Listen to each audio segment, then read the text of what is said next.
بسم اللہ الرحمن الرحیم۔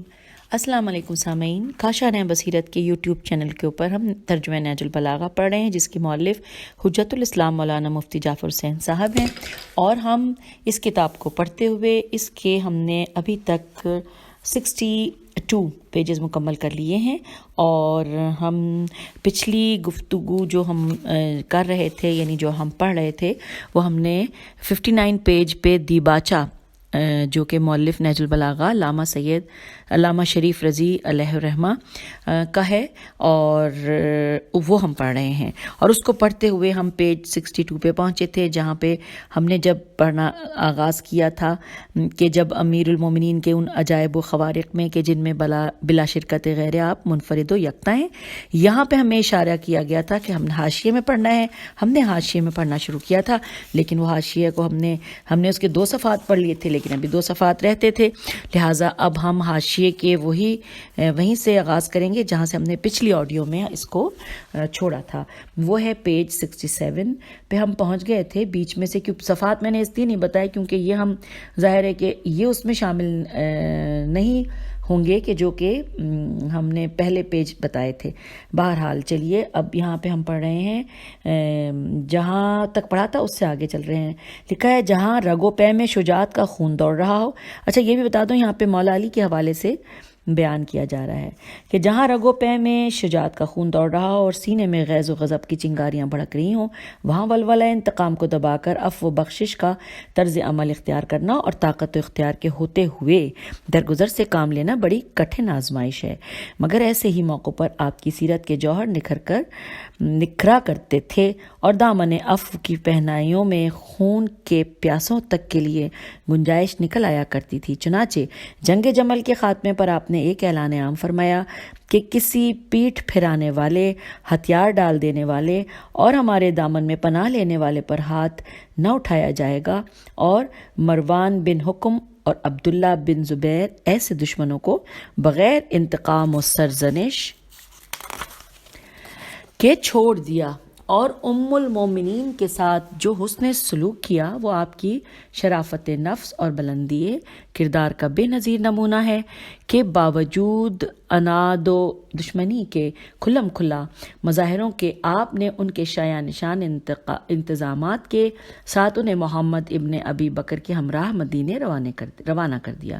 انسان اپنی ذاتی رنجشوں کو اصولی اختلاف کا لباس پہنا کر نہ صرف دوسروں کو فریب دیا کرتا ہے بلکہ خود اپنے نفس کو بھی دھوکے میں رکھنے کی کوشش کیا کرتا ہے، اور ایسے حالات میں ایسی نازک صورتیں بھی آ جاتی ہیں کہ انسان ذاتی اور اصولی رنجش میں امتیاز کر کے ایک کو دوسرے سے الگ نہیں کر سکتا، اور بآسانی ایک کو دوسرے میں سمو کر یہ سمجھ لیتا ہے کہ اس نے حکم الہی کا امتثال کیا ہے، اور ہوتا یہ ہے کہ اس کے ساتھ ساتھ اپنے انتقامی جذبے کو بھی فرو کر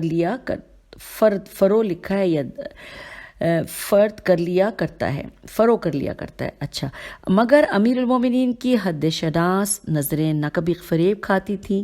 اور نہ جان بوجھ کر اپنے کو فریب دیتی تھی۔ چنانچہ ایک موقع پر جب دشمن کو پچھاڑ کر اس کے سینے پر سوار ہوئے تو اس نے آپ کے چہرے پر تھوک دیا۔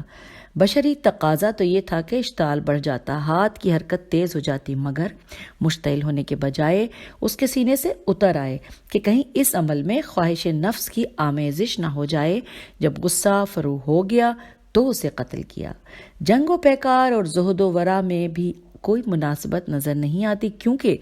ایک سے ہمت و دلیری کا مظاہرہ ہوتا ہے اور ایک سے عجز و فروماندگی ٹپکتی ہے، مگر آپ ان دونوں صفتوں کے اجماع کا نادر نمونہ تھے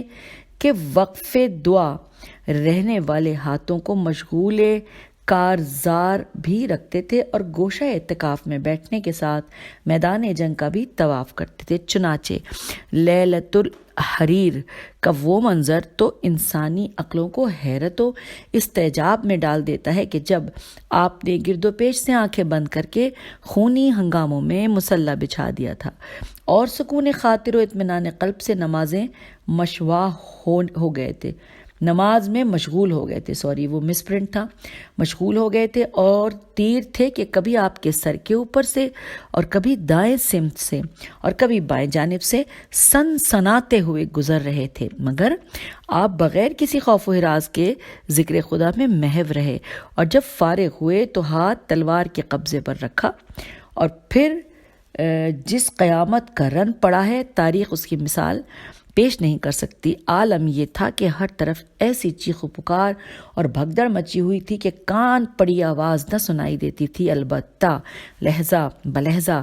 آپ کی صدائے تکبیر فضا میں بلند ہو کر کانوں میں گونج اٹھتی تھی، اور ہر تکبیر ایک دشمن کے لیے پیغام اجل لے کر آتی تھی۔ گننے والوں نے ان تکبیروں کو شمار کیا تو ان کی تعداد 523 تھی۔ نبرد آزمائی وصف آرائی کے مشغلوں کے ساتھ علم و عرفان کا ذوق جمع نہیں ہوا کرتا،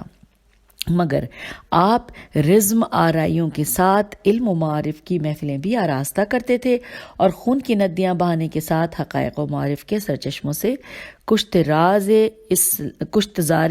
اسلام کی آبیاری بھی فرماتے تھے۔ جہاں علمی کمال ہو وہاں عمل سے تہی دامنی نہ سہی، مگر عملی کوتاہیوں میں تو کوئی شبہ نہیں کیا جا سکتا، لیکن آپ کے قدم علم و عمل کے میدان میں یکساں اٹھتے تھے، جیسا کہ امام شافعی کے قول میں اشارہ ہو چکا ہے۔ یوں ہی قول و عمل کی ہم نوائی کی مثالیں بھی کم ملتی ہیں، مگر آپ کا عمل پہلے ہوتا تھا اور قول بعد میں، جیسا کہ خود فرماتے ہیں۔ ترجمہ کہ اے لوگو، بخدا میں تمہیں کسی عمل کی دعوت نہیں دیتا مگر یہ کہ تم سے پہلے اس کی طرف بڑھتا ہوں، اور کسی چیز سے تمہیں نہیں روکتا مگر یہ کہ پہلے اس سے اپنا دامن بچاتا ہوں۔ جہاں کسی زاہد و متورع میم تے واو رے عین انسان کا تصور ہوا، وہاں ایک شکنوں بھرا چہرہ نظروں کے سامنے آ جاتا ہے، کیونکہ پرہیزگارانہ زندگی کے لیے خشک مزاجی و ترش روی ایسا لازمی جز بن کر رہ گئی ہے کہ کسی پرہیزگار و پارسا کے ہونٹوں کے لیے مسکراہٹ کا تصور بھی جرم سمجھا جانے لگا ہے، مگر آپ کمال تقوی و پرہیزگاری کے باوجود ہمیشہ اس طرح دکھائی دیے کہ شگفتہ مزاجی و خندہ روی آپ کے خد و خال سے جھلکتی اور مسکراہٹ لبوں پر کھیلتی تھی، اور کبھی خشک زاہدوں کی طرح تیوری پر بل اور جبین پر شکن نہ آنے پاتی تھی، یہاں تک کہ جب دنیا والوں کو آپ میں کوئی عیب نظر نہ آیا تو اسی طبیعت کی لطافت کو عیب کی صورت میں پیش کیا جانے لگا، اور درست طبعی و تندخوئی کو حسن سمجھ لیا گیا۔ اگر انسان میں زندہ دلی و خوش طبعی کی جھلک ہو تو اس کا روب و دبدبہ دلوں سے اٹھ جایا کرتا ہے، مگر حضرت نے بشاش چہرے پر جلال و تمکنت کا یہ عالم تھا، یہاں سے دوبارہ پڑھتی ہوں کہ مگر حضرت علیہ السلام کے بشاش چہرے پر جلال و تمکنت کا یہ عالم تھا کہ نگاہیں ان کے سامنے اٹھ نہ سکتی تھیں۔ چنانچہ ایک دفعہ معاویہ نے طنزاً یہ کہا کہ خدا ابو الحسن پر رحم کرے، وہ ایک خوش مزاج آدمی تھے۔ تو قیس ابن سعد نے کہا کہ یہ ترجمہ سنا رہی ہوں کہ خدا کی قسم وہ اس خوش مذاقی اور خندہ روی کے باوجود بھوکے شیر سے بھی زیادہ پرہیبت تھے، اور یہ ان کے تقوی کا روب تھا، نہ ویسا جیسا شام کے چند اوباش تمہارا روب مانتے ہیں۔ ترجمہ ختم۔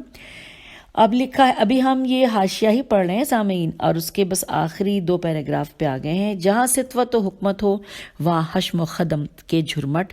تس کو احتشام کے پہرے اور کر و فر کے ساز و سامان نظر آیا کرتے ہیں، مگر آپ کا دور فرما روائی انتہائی سادگی کا نمونہ تھا، اور اہل عالم کی نگاہوں نے ہمیشہ تاج سروری کی جگہ بوسیدہ امامہ حلہ خسروی کے بجائے پیوند دار پیراہن اور مسند جہاں بانی کی جگہ فرش خاک ہی دیکھا۔ نہ آپ نے کبھی شان و شکوہ کو پسند کیا اور نہ ظاہری ٹھاٹ باٹ کی نمائش گوارا کی۔ چنانچہ ایک موقع پر گھوڑے پر سوار ہو کر گزر رہے تھے کہ حرب ابن شرجیل گفتگو کرتا ہوا آپ کے ہمراہ رکاب ہو لیا، تو آپ نے اس سے فرمایا کہ پلٹ جاؤ، کیونکہ تم ایسے شخص کا یوں میرے ساتھ پیادہ چلنا یا پیادہ پا چلنا والی کے لیے فتنہ و مومن کے لیے ذلت کا باعث ہے۔ غرض یہ کہ وہ جامع شخصیت تھی جس میں مختلف و متضاد و صفات سمٹ کر جمع ہو گئے تھے، اور تمام محاسن اخلاق اپنی پوری تابندگیوں کے ساتھ جلوہ گر تھے۔ گویا ان کی ایک زندگی کئی زندگیوں کا مجموعہ، اور ہر زندگی صفت کمال کا وہ نادر مرقع تھی جس نے فضیلت کے بے داغ خد و خال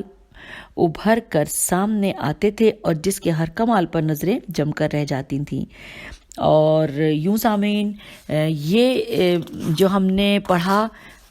حاشیہ، تو یہ میں ساتھ ساتھ بتا دوں کہ یہ ہم نے جو صفحات پڑھ لی ہے حاشیے میں، وہ صفحہ نمبر 66، 67، 68 اور 69 ہم نے یہ سب حاشیے میں پڑھے۔ اور اب ہمیں دوبارہ واپس آنا ہے، کیونکہ ابھی ہم نے پچھلی ہم جو پڑھ رہے تھے اس جہاں سے ہم حاشیے میں گئے تھے، ہمیں پہلے اسے مکمل کرنا ہے، اور اس کے بعد باقاعدہ مولا علی کے جو خطبے ہیں ہم بس ان کا آغاز کرنے جا رہے ہیں۔ چلیے جی، ہم پیج 62 پہ سے آئے تھے پڑھنے کے لیے حاشیے میں۔ تو پیج 62 میں ہم نے کہاں سے حاشیے کی طرف گئے تھے، میں وہیں سے دوبارہ شروع کرتی ہوں۔ لکھا تھا کہ ہم نے پڑھا تھا کہ امیر المومنین کے ان عجائب و خوارق میں کہ جن میں بلا شرکت غیر آپ منفرد و یکتا ہیں، یہ ہے کہ آپ کے وہ کلمات جو زہد و بند، تذکیر و ارشاد اور رج اور زجر و توبیخ کے سلسلے میں ہیں، جب فکر و تأمل کرنے والا ان میں دقت نظر اور غور و فکر سے کام لے اور دل سے یہ بات نکال ڈالے کہ یہ ارشادات اس ہستی کے ہیں جس کا مرتبہ عظیم، جس کے احکام جاری و ساری، جس کی حکومت ایک دنیا کی گردنوں پر محیط ہے، تو اسے قطعاً اس میں شبہ نہ ہوگا کہ ایسے شخص کا کلام ہے جو زہد و تقوی کے علاوہ کسی شے سے بہرہ مند نہیں، اور اظہار عبودیت کے سوا اس کا کوئی مشغلہ نہیں۔ وہ کسی جھونپڑے کے گوشے میں سر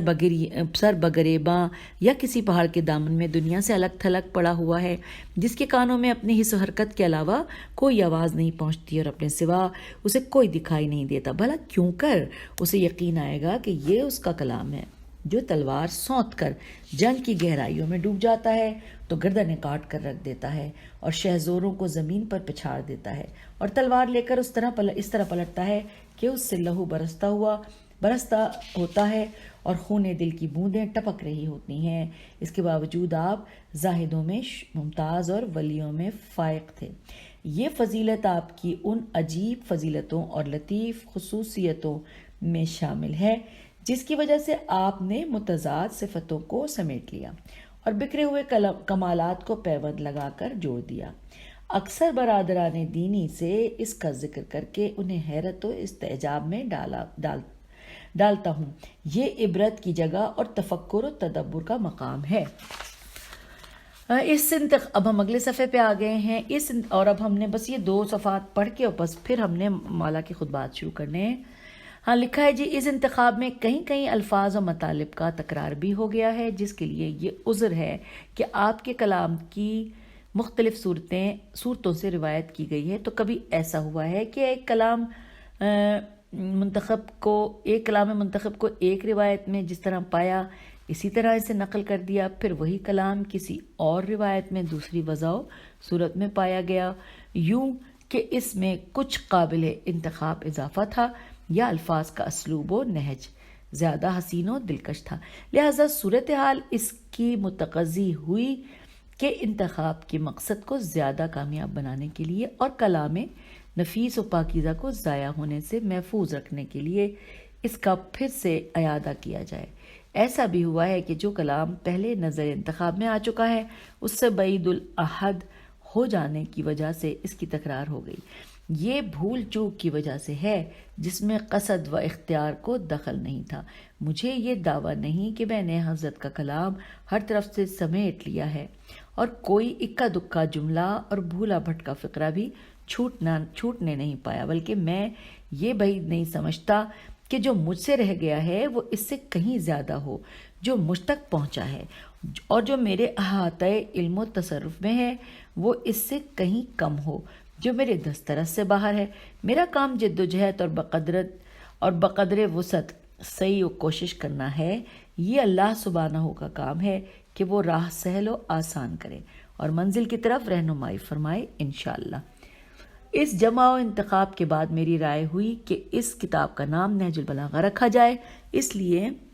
کہ یہ کتاب دیکھنے والے کے لیے بلاغت کے بند دروازے کھولے گی اور اس کے لیے راہ تلاش قریب کرے گی۔ اس سے عالم و متعلم اپنی ضرورتیں پوری کریں گے اور صاحب بلاغت و تارک علائق دنیا اپنے مقاصد پائیں گے۔ اس کتاب میں توحید، عدل اور خداوند عالم کے جسم و جسمانیات سے منزہ و مبرہ ہونے کے متعلق عجیب و غریب کلام ملے گا، جو ہر تشنگی کی سیرابی، ہر مرض کی شفا اور ہر شبے کا دافع ہے۔ میں اللہ سے توفیق اور بے راہ روی سے بچاؤ کا طالب ہوں اور عمل کی درستگی اور عیانت کا خواستگار ہوں، اور لغزش زبان سے پہلے لغزش دل و دماغ سے اور لغزش قدم سے پہلے لغزش کلام سے پناہ مانگتا ہوں۔ وہی میرے لیے کافی اور اچھا کار ساز ہے۔ تو سامعین، یوں ہم نے دیباچہ مکمل کر لیا کہ جو مؤلف نہج البلاغہ علامہ شریف رضی علیہ الرحمہ کا ہے لکھا ہوا تھا، اور جس میں ہم نے بہت تفصیل سے جو حاشیے میں تھا ہم نے وہ بھی پڑھ لیا۔ اور اب میرے اوپر ایک عجیب سی کیفیت ہے، ایک عجیب روب ہے جو کہ میں بیان کرنا چاہتی ہوں پڑھنے سے پہلے، کیونکہ اب میں پیج 70 پر آ گئی ہوں کہ جہاں پہ ہم باقاعدہ امیر المومنین علیہ السلام کے منتخب خطبات اور احکام کا باب ہے یہ، اور جس میں ہم خطبے کا آغاز کرنے جا رہے ہیں۔ خطبہ نمبر 1 میں یہاں پر آپ سے بھی درخواست کروں گی، اور میں بھی تھوڑی دیر کے لیے آڈیو روک کے دوبارہ یہاں سے شروع کروں گی کہ میں آنکھ بند کر کے مولا علی سے یہ دعا کرنا چاہتی ہوں کہ مولا ہمارا ہاتھ تھام لیجئے، ہم جو کچھ پڑھنے جا رہے ہیں وہ ہم سمجھ بھی سکیں اور اس کو ہمارے ذہنوں میں وہ جذب ہو جائے اور ہم اس کے مطابق اپنی زندگی گزار سکیں۔ یہ دعا میں نے آنکھیں بند کر کے مزید تسلی سے کرنی ہے، اور میں آپ لوگوں کو دوبارہ جوائن کرتی ہوں اور یہاں پہ آڈیو روکوں گی اور دوبارہ سے آڈیو کا آغاز کروں گی۔ خطبہ نمبر 1، اس میں ابتدائے آفرینش زمین و آسمان اور پیدائش آدم کا ذکر فرمایا ہے۔ سامعین، یہ جو جملہ میں نے پڑھا یہ بریکٹ میں لکھا ہے، اور اب آئیے ہم خطبے کا باقاعدہ آغاز کر رہے ہیں۔ لکھا ہے، تمام حمد اس اللہ کے لیے ہے جس کی مدح تک بولنے والوں کی رسائی نہیں، جس کی نعمتوں کو گننے والے گن نہیں سکتے، نہ کوشش کرنے والے اس کا حق ادا کر سکتے ہیں، نہ بلند پرواز ہمتیں اسے پا سکتی ہیں، نہ عقل و فہم کی گہرائیاں اس کی تہ تک پہنچ سکتی ہیں۔ اس کے کمال ذات کی کوئی حد معین نہیں، نہ اس کے لیے توصیفی الفاظ ہیں، نہ اس کی ابتدا کے لیے کوئی وقت ہے جسے شمار میں لایا جا سکے، نہ اس کی کوئی مدت ہے جو کہیں بھی ختم ہو جائے۔ اس نے مخلوقات کو اپنی قدرت سے پیدا کیا، اپنی رحمت سے ہواؤں کو چلایا، تھر تھراتی ہوئی زمین پر پہاڑوں کی میخیں گاڑ دیں۔ دین کی ابتدا اس کی معرفت ہے۔ سامعین، جہاں پہ یہ لکھا ہے دین کی ابتدا اس کی معرفت ہے، یہاں پر ہمیں اشارہ ہے کہ ہم نے جا کے حاشیے میں پڑھنا ہے، جو کہ 3 یا 4 صفحات پر مشتمل ہے، لیکن ہم اس کا پڑھنے کا آغاز کرتے ہیں۔ جتنا ہم پڑھ سکیں گے ہم اس آڈیو میں پڑھیں گے، اور جتنا رہ جائے گا وہ انشاءاللہ اس کو آگے ہم جاری رکھیں گے۔ اور یہ جو حاشیے میں ہے لیکن وہ ہے صفحہ نمبر 79 پہ، کیونکہ وہ بعد میں لکھا گیا ہے خطبہ ختم ہونے کے بعد، لیکن ہمیں پڑھنا ساتھ پڑے گا۔ لکھا ہے، دین کی اصل و اساس خدا شناسی ہے۔ دین کے لغوی معنی اطاعت اور عرفی معنی شریعت کے ہیں۔ یہاں خواہ لغوی معنی مراد لیے جائیں یا عرفی، دونوں صورتوں میں اگر ذہن کسی معبود کے تصور سے خالی ہو تو نہ اطاعت کا سوال پیدا ہوتا ہے اور نہ کسی آئین کی پابندی کا، کیونکہ جب کوئی منزل ہی سامنے نہ ہوگی تو منزل کے رخ پر بڑھنے کے کیا معنی، اور جب کوئی مقصد ہی پیش نظر نہ ہوگا تو اس کے لیے تگ و دو کرنے کا کیا مطلب۔ البتہ جب انسان کی عقل و فطرت اس کا سر رشتہ کسی مافوق الفطرت طاقت سے جوڑ دیتی ہے تو، اور اس کا ذوق پرستاری و جذبہ عبودیت اسے کسی معبود کے آگے جھکا دیتا ہے تو وہ منمانی کے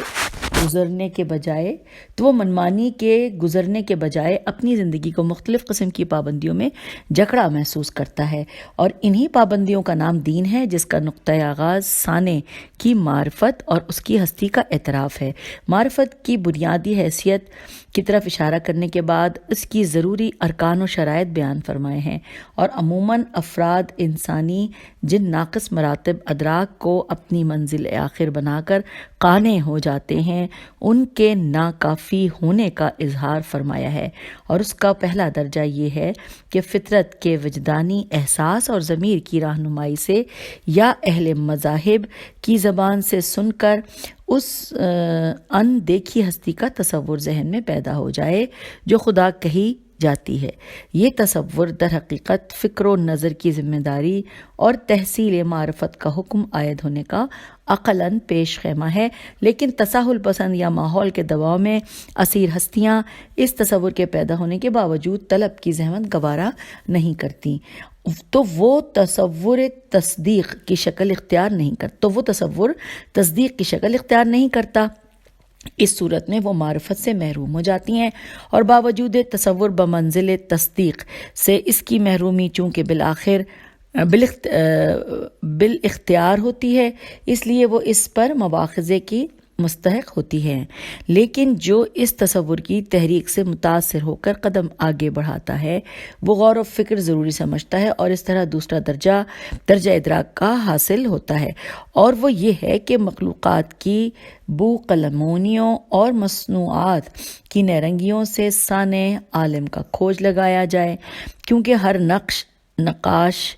کے وجود پر اور ہر اثر مؤثر کی کار فرمائی پر ایک ٹھوس اور بے لچک دلیل ہے۔ چنانچہ انسان جب اپنے گرد و پیش نظر دوڑاتا ہے تو اسے ایسی کوئی چیز دکھائی نہیں دیتی کہ جو کسی صانع کی کار فرمائی کے بغیر موجود ہو گئی ہو، یہاں تک کہ کوئی نقش قدم بغیر راہرو کے اور کوئی عمارت بغیر معمار کے کھڑی ہوتے ہوئے نہیں دیکھتا، تو کیوں کر یہ برآور کر سکتا ہے کہ یہ فلک نیلگوں اور اس کی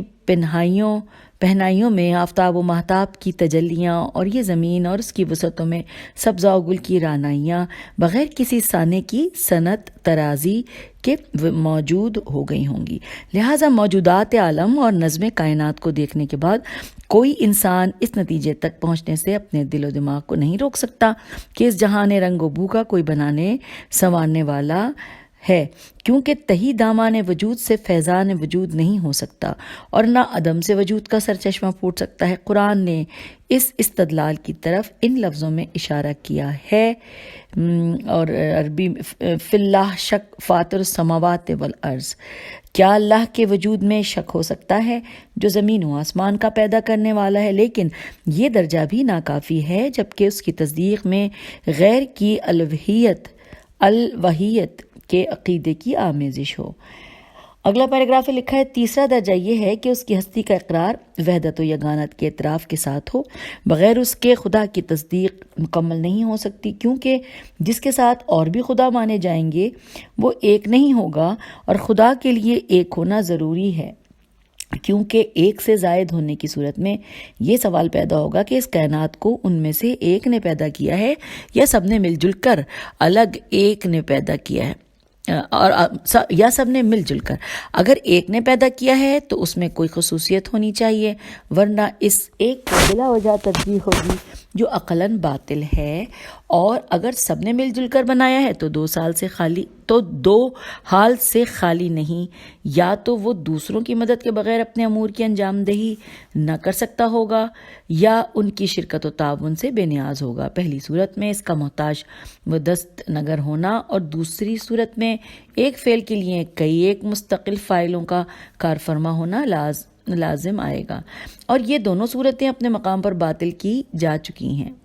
اور اگر یہ فرض کیا جائے کہ سارے خداؤں نے حصہ رسدی مخلوقات کو آپس میں بانٹ کر ایجاد کیا ہے، تو اس صورت میں تمام ممکنات کی ہر واجب الوجود سے یکساں نسبت نہ رہے گی،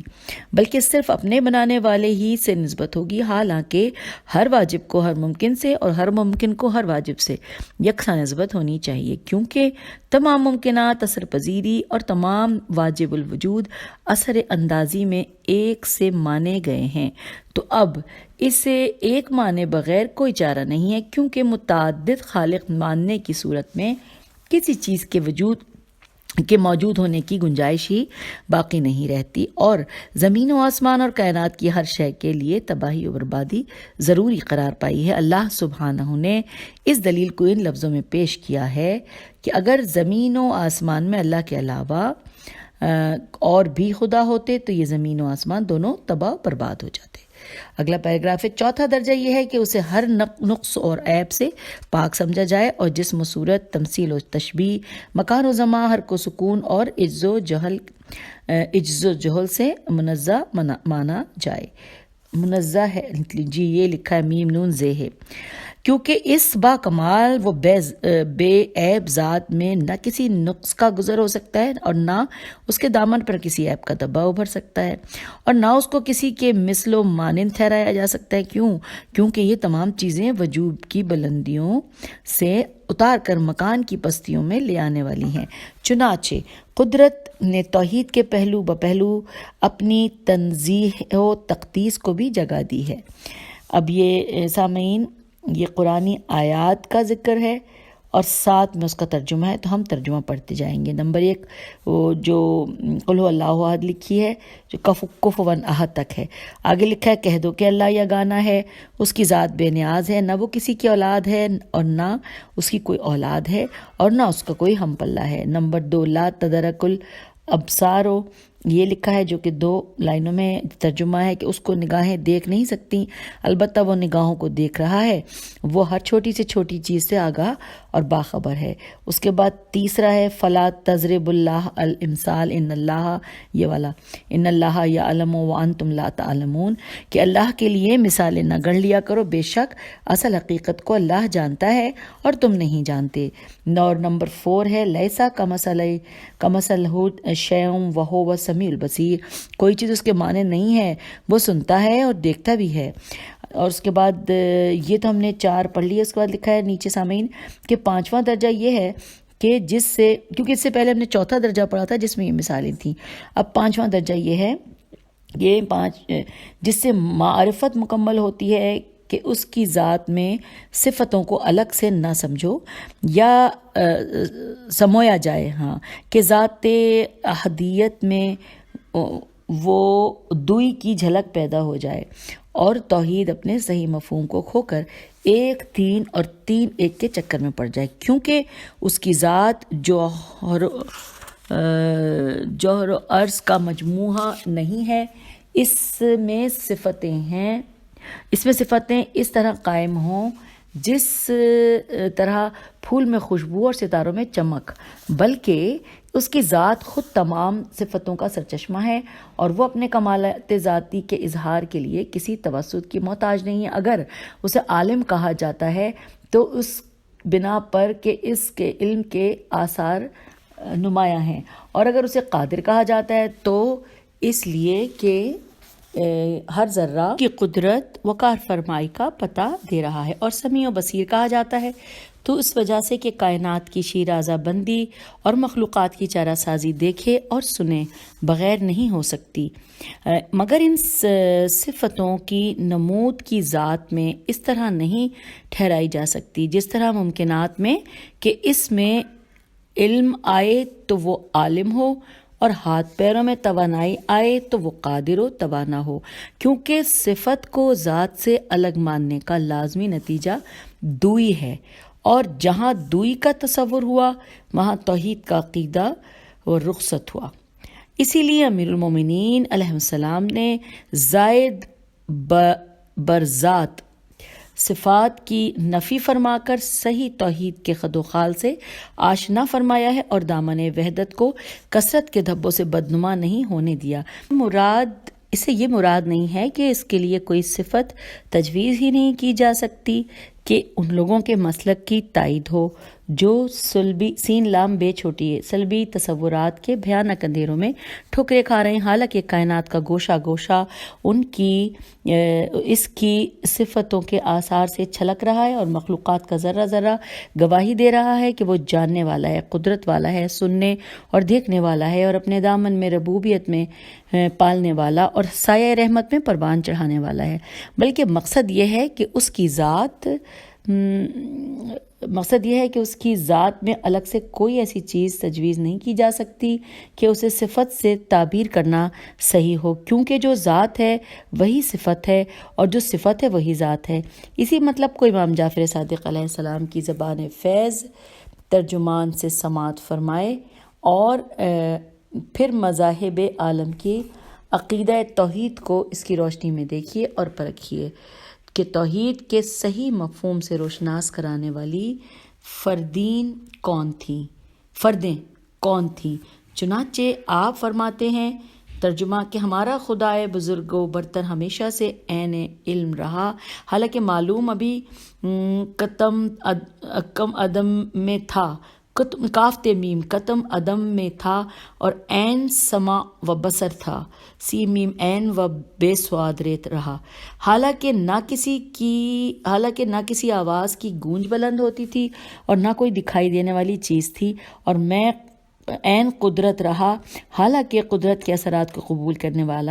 والی کوئی شے نہ تھی۔ پھر جب اس نے ان چیزوں کو پیدا کیا اور معلوم کا وجود ہوا تو اس کا علم معلومات پر پوری طرح منطبق ہوا، خواہ وہ سنی جانے والی صدائیں ہوں یا دیکھی جانے والی چیزیں ہوں، اور مقدور کے تعلق سے اس کی قدرت نمایاں ہوئی۔ تو یہ میں نے ترجمہ پڑھ دیا مولا کے قول کا۔ اس کے بعد نیچے لکھا ہے کہ یہ وہ عقیدہ ہے جس پر ائمہ اہل بیت کا اجماع ہے، مگر سواد اعظم نے اس کے خلاف دوسرا راستہ اختیار کیا ہے اور ذات و صفات میں علیحدگی کا تصور پیدا کر دیا ہے۔ چنانچہ شہر ستانی نے تحریر کیا ہے کہ ترجمہ ابو الحسن اشعری کہتے ہیں کہ باری تعالیٰ علم، قدرت، حیات، ارادہ، کلام اور سمیع و بصر کے ذریعے عالم، قادر، زندہ، مرید، متکلم اور سمیع بصیر ہے۔ یہاں پہ یہ جو انہوں نے کہا تھا شہر ستانی نے، ان کی گفتگو ختم ہوئی، اور بس اب آخری پیراگراف پڑھ لیتے ہیں، کیونکہ یہاں پر جو ہم نے شرح اس میں جو ہم حاشی میں پڑھ رہے تھے وہ ختم ہو رہا ہے۔ لکھا ہے کہ اگر سنتوں سواد نون تے و نون غنہ کو اس طرح زائد بر ذات مانا جائے گا تو دو حال سے خالی نہیں، یا تو یہ صفتیں ہمیشہ یہ صفتوں ہی تھا سامعین، یا تو یہ صفتیں ہمیشہ سے اس میں ہوں گی یا بعد میں طاری ہوئی ہوں گی۔ پہلی صورت میں جتنی اس کی صفتیں مانی جائیں گی اتنے ہی قدیم اور ماننا پڑے گا جو قدامت میں اس کے شریک ہوں گے۔ تعالی اشا اما یشرکون، اور دوسری صورت میں اس کی ذات کو محل حوادث قرار دینے کے علاوہ یہ لازم آئے گا کہ وہ ان صفتوں کے پیدا ہونے سے پہلے نہ عالم ہو، نہ قادر، نہ سمیع ہو اور نہ بصیر، اور یہ عقیدہ اساسی طور پر اسلام کے خلاف ہے۔ تو یوں ہم نے یہ حاشیے میں سب کچھ پڑھ لیا، اور اب ہم اپنی اس آج کی آڈیو کو اختتام کرتے ہیں، اور جو خطبے میں ہم نے آغاز کیا تھا اور جہاں سے ہم نے حاشیے پہ ہم پڑھنے آئے تھے، انشاءاللہ اگلی آڈیو میں وہیں سے خطبے کا آغاز کریں گے۔ خدا حافظ، فی امان اللہ۔